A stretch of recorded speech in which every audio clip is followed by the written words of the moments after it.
រដ្ឋាភិបាលរបស់សហរដ្ឋអាមេរិកគឺអាចនឹងធ្វើការបិទដំណើរការម្ដងទៀតបើយោងតាមទិន្នន័យនៅក្នុង Poly Market បើយោងតាមទិន្នន័យនៅក្នុង Poly Market ដែលមានចំនួនរហូតដល់ទៅ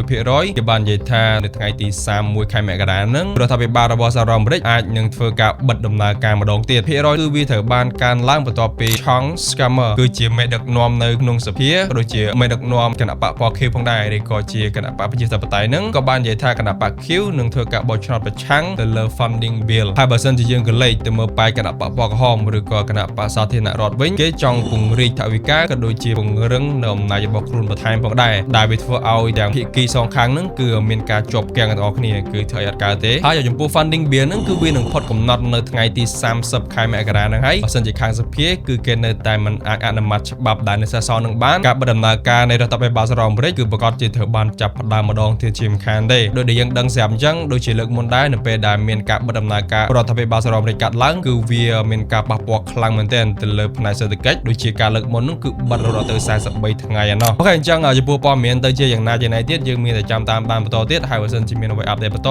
ក្រុមការអាចារ្យនឹងយកមកចែកជូនទៅកាន់អ្នកគ្នាដូចគ្នាចំពោះអ្នកដែលតមានកណែ OKX អាចធ្វើការចុះឈ្មោះតាម link referral ដែលខ្ញុំបានដាក់នៅខាងក្រោមបានដើម្បីទទួលបាន reward ក៏ដូចជាចូលរួមលេង campaign ក៏ដូចជាចូលទៅកាន់ group VIP free ផងដែរពីខាងអាចារ្យរបស់យើងបើសិនជាចង់មកចំណេះដឹង crypto ដោយ free ឥតគិតថ្លៃអ្នកគ្នាអាចចូលទៅ subscribe channel Telegram របស់អាចារ្យ .org ហើយបើសិនជាអាចកុំភ្លេចចូលទៅជួយ follow TikTok អាចារ្យម្នាក់មួយផង